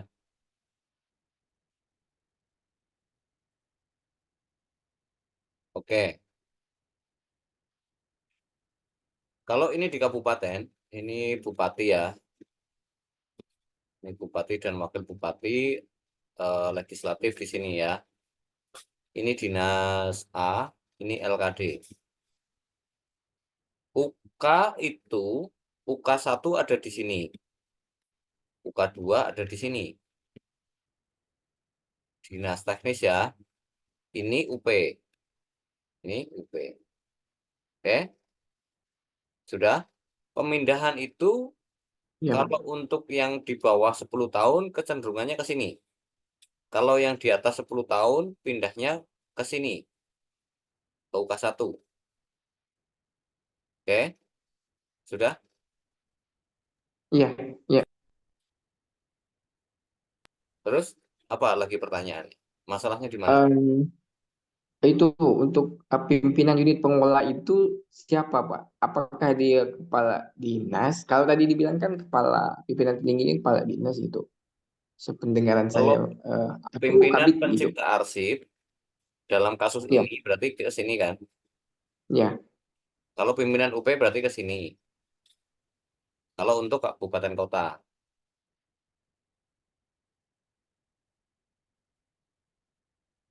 gimana? iya, iya, Ya, jadi tolong bedakan antara PPA dan PUP ya kan? Ya mungkin karena awal-awal jadi ketika masih belum familiar dengan itulah ya. Jadi harus digambar iya, dulu iya. petanya, baru kemudian kelihatan. Oh, kayak gitu ya. PPA, Oke, PUP, PUK. Jadi memang PUK harus ya. digambar. Ini loh situasinya kayak gini. Terus kemudian eh, jadi tahu posisinya di mana. Kemudian paham ya Pak? Iya, iya, oke gitu aja sih, Pak. Ya, ya, kasih. Ya, terima kasih, Pak. Karena ini simulasi soalnya. Mbak Ama silakan. Baik, Pak, terima kasih. Yang saya tanyakan tentang yang tidak ada JRA, Pak. Tadi Hmm. kan di dalam penyusutan itu instrumennya itu JRA. Nah, Nah, jika di dalam pemindahan, pemindahan, pemusnahan sama penyerahan itu sistemnya tuh beda-beda atau sama, Pak? Misal nih, di dalam pemusnahan tadi kalau nggak salah saya dengar bahwasannya kalau tidak ada JRA itu eh, panitia penilai harus mendapatkan persetujuan dari Andri. hmm. Nah, berlaku juga berlaku, berlaku juga untuk apa Pak? Pemindahan dan penyerahan atau hanya di pemusnahan? Yang kedua, jika di bawah lembaga negaranya itu kan ada menteri, kementerian dan lain-lain itu ya Pak ya. Nah, itu tuh jika dianya tidak ada JRA, apakah dia merujuk ke JRA di atasnya, ialah lembaga negaranya, atau usul ke atau lapor ke Andri tadi Pak, dapat persetujuan dari Andri. Makasih Pak. Oke. Pertama, kasusnya adalah harusnya pakai JRA. Gitu kan? Ini kasus yang paling ideal. Kasus yang paling ideal apa? Menggunakan JRA. Pertanyaannya, jika belum punya JRA gimana? Gitu kan? Ketika pemindahan, maka yang terlibat hanya PUP dan PUK. Tidak ada kepala ANRI di sini. Yang ada kepala ANRI ada di sini nih. Di kegiatan pemusnahan dan penyerahan. Ya, itu pun harus melalui pelibatan pimpinan pencipta arsip, gitu ya. Jadi yang ini tidak ada kepala ANRI ya, yang ini ada kepala ANRI. Prosedurnya tetap sama, menggunakan panitia penilai arsip melakukan penilaian berdasarkan nilai guna. Nilai guna apa? Nilai guna primer, nilai guna sekunder. Nilai guna primer apa? Ini nilai guna itu ada AL, F, R, E, D. Apa itu Pak? A itu untuk administrasi, silahkan dicatat. L itu untuk legal atau hukum, administrasi. F itu finansial. R itu research, penelitian. E itu apa? Edukasi. D adalah dokumentasi. Yang tiga ini adalah apa? Nilai guna sekunder. Yang tiga ini adalah nilai guna primer. Kalau hanya punya nilai guna primer, di kasus pemusnahan, berarti dia menjadi dasar daftar arsip usul musnah. Tapi kalau punya nilai guna sekunder, berarti dia akan menjadi daftar arsip usul serah. Yang primer jadi daum, yang sekunder jadi daus. Paham sampai sini? Iya Pak. Ya, mudah-mudahan paham ya. Nanti kalau nggak paham, tolong diputar lagi ulang. Nilai guna ada dua, primer dan sekunder. Nilai guna primer terdiri dari ALF, ALF, sekunder RED. Oke, kalau dia memiliki nilai guna sekunder berarti dipermanenkan atau menjadi daftar arsip usul serah. Kalau dia hanya mempunyai nilai guna primer berarti dia akan menjadi daftar arsip usul musnah. Pertanyaannya, kalau dia tidak punya JRA, boleh merujuk ke atas enggak? Enggak. JRA-nya JRA masing-masing. Oke ya, mudah-mudahan jelas. Oh, berarti daerah masing-masing ya Pak. Misalnya nih Kementerian Luar Negeri tidak ada JRA, dia tidak merujuk ke lembaga negara yang di atasnya ya Pak ya, maksudnya gitu ya. Enggak ada. Oke Pak, makasih Kemenlu ya Pak. Kemenlu, Kemendagri ya Kemendagri, kepolisian ya kepolisian, TNI ya TNI gitu. Misalnya, oh ini kan triumvirat nih, Kemendagri, Kemenlu sama Kemhan. Enggak, mereka masing-masing. Merujuk ke atas nih ke lembaga kepresidenan. Enggak, mereka masing-masing. Selama ini masih berlaku begitu. Oke ya. Oh, begitu pun dengan ini ya Pak, misalnya nih desa ataupun desa berarti kan di atasnya kabupaten itu nggak ngikutin di atasnya ya Pak ya maksudnya. Kalau desa karena dia di bawah kabupaten ya dia ke JRA-nya satu, JRA Pemda. JRA Pemda sampai ke bawah. JRA Pemda itu wilayah teritorinya sampai ke desa.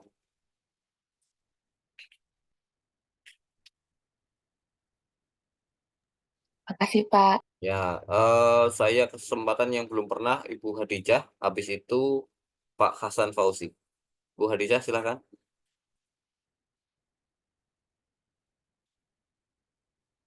Halo, Assalamualaikum. Salam, silakan Bu.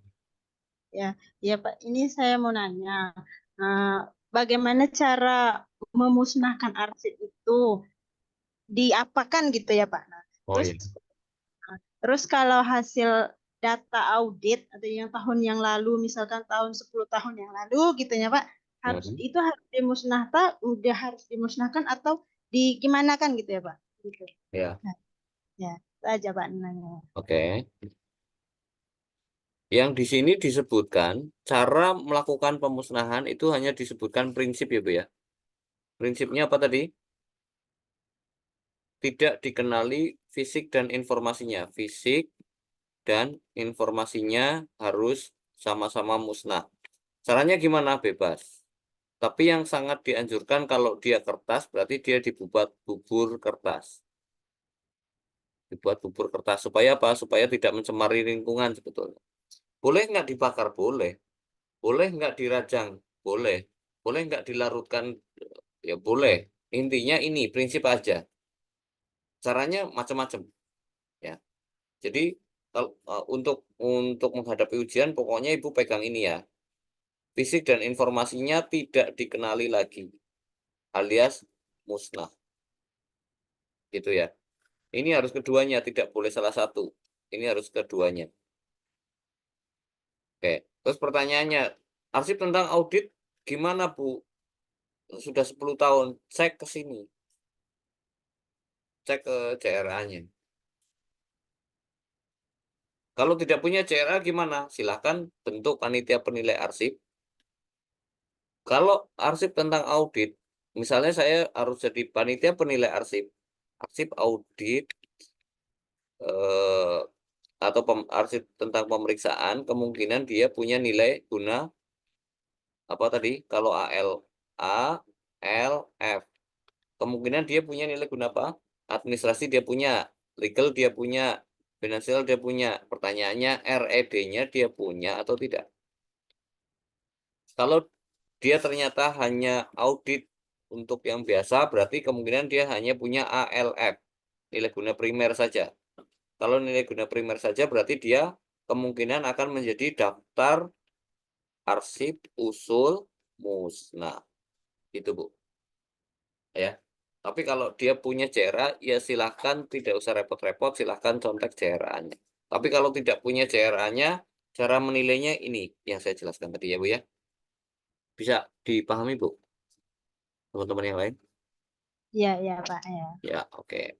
Makasih. Ya, Ibu Hadijah. Sudah, saya lanjutkan ke yang belum kebagian malam hari ini adalah Pak Robi, habis itu Bu Hilwah. Silakan Pak Robi.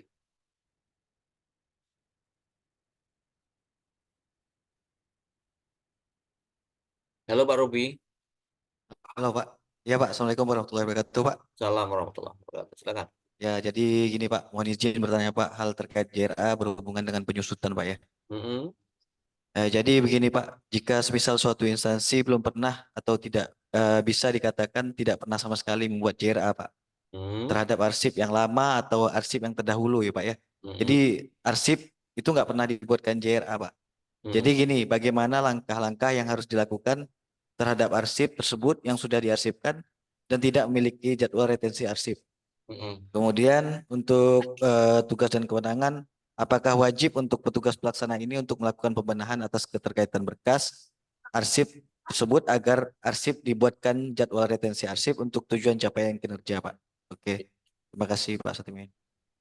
Oke, jadi ini saya agak khawatir dengan ini. Pertama, kewajibannya kan berarti kita ngomong pemeliharaan arsip aktif. Pemeliharaan arsip inaktif. Pemeliharaan arsip aktif kemarin apa? Bikin berkas. Yang selanjutnya apa? Bikin unit apa? Bikin central file.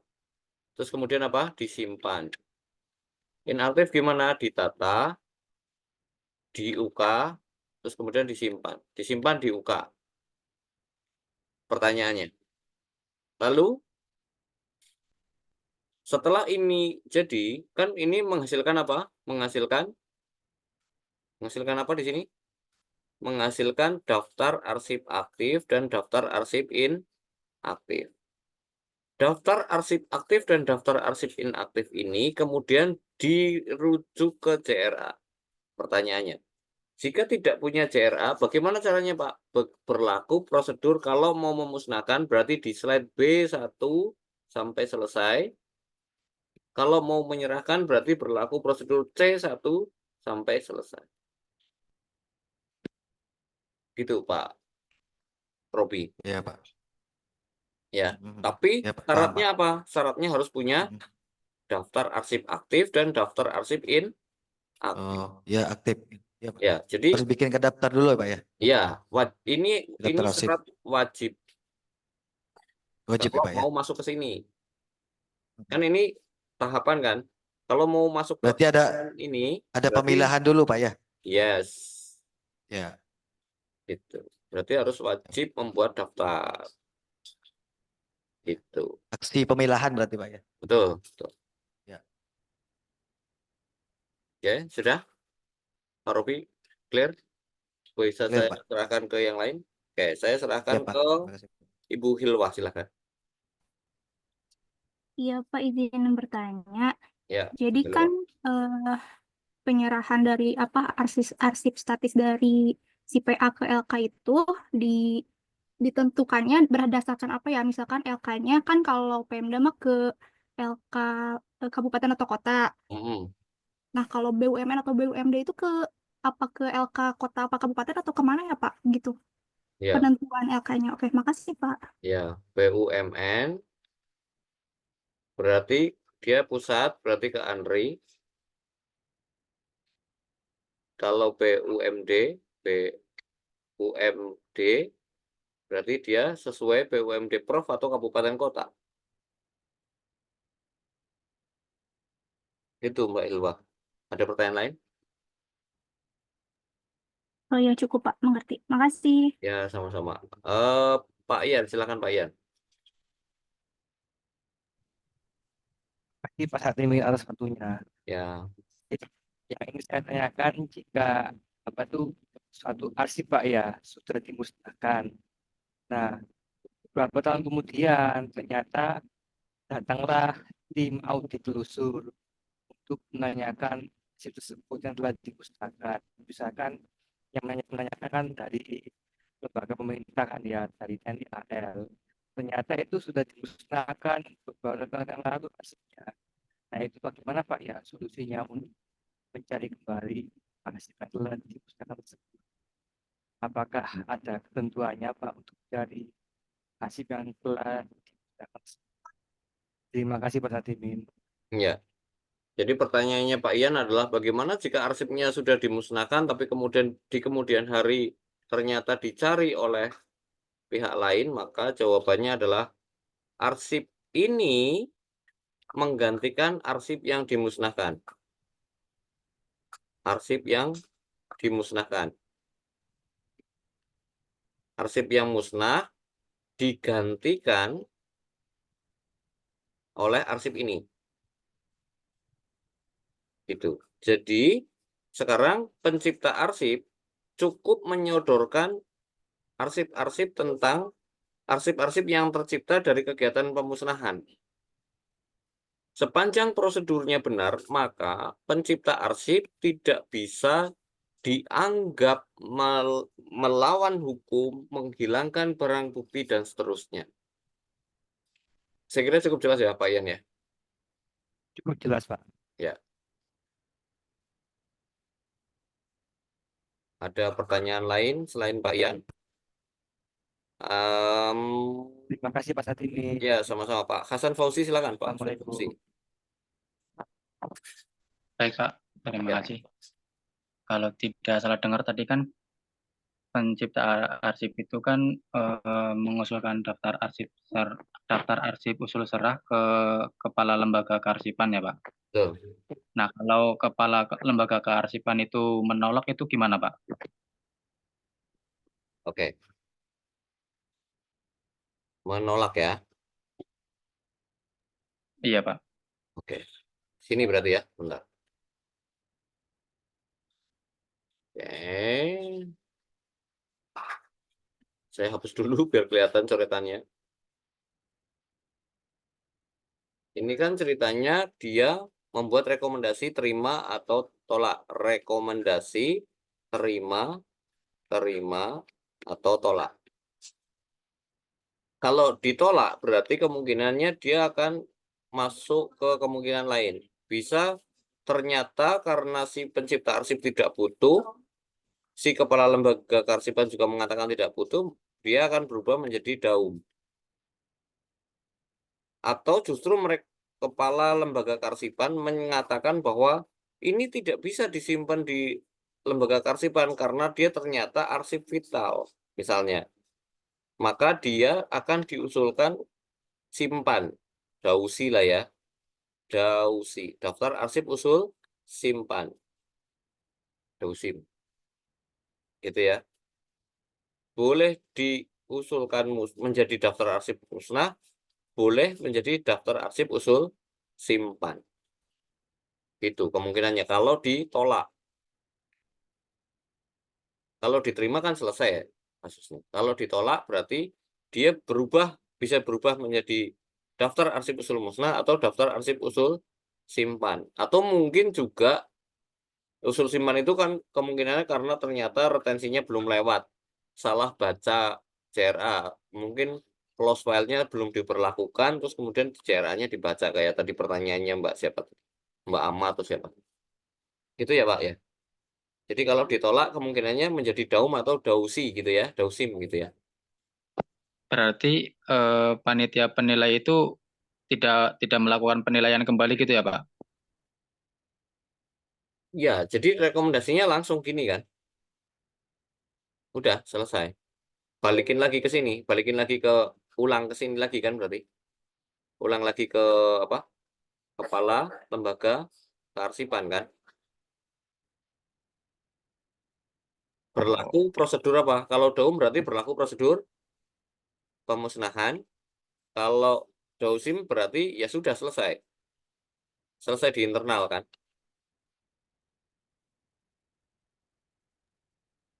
Gitu Pak. Baik Pak, Hasan dimengerti Fauzi Pak. ya. Ya, ya. Oke, saya kira ini ada berapa orang lagi ya? 2 orang lagi. Oke, silakan Pak Yohanes. Selamat malam Pak. Malam, silakan Pak. Nah ini mau tanya kan di OPD saya Hmm. kemarin itu udah melakukan pemusnahan arsip Hmm. dengan cara dibubur. Kita Hmm. kan pertama membuat nota dinas dulu ya Pak ya. Hmm. Habis itu kan kita membuat SK dan saat panitia itu kita mengajak juga bagian hukum Hmm. sama inspektorat itu Hmm. di dalam pemusnahan, ya kan Pak? Ya. Kalau untuk pemindahan arsip ke lembaga kearsipan, Hmm. itu kan kita belum pernah ya Pak ya. Ya.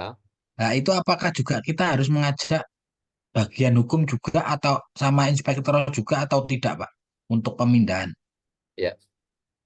Jadi kalau untuk pemindahan tidak perlu ngajakin ini Pak. Oh ya. Ya. Kenapa kok ngajakin Jadi ini? itu Karena ini dampak hukumnya besar kan. Karena arsip sekali ya, musnah nggak bisa dibalikin kan. ya. Nah gitu. Jadi Jadi kalau untuk memperkuat saat pemeriksaan seperti yang ditanyakan Pak Ian tadi ya Pak ya. Gitu-gitu ya Pak ya. Ya. Oh. Terima Jelas kasih ya. Pak. Selamat Ya. malam. Malam. Oke, saya kasih kesempatan terakhir karena sudah jam 10. Kalau ada, silakan. Ada? Cukup? Oke, baik Bapak Ibu, kalau sudah cukup silakan dilanjutkan belajarnya di grup kalau mau belajar. Kita sementara cukupkan pertemuan Zoom pada malam hari ini. Terima kasih atas waktunya. Mohon maaf atas sedikit keterlambatan saya. Sekali lagi terima kasih. Saya tutup. Wassalamualaikum warahmatullahi wabarakatuh. Saya end meeting for all.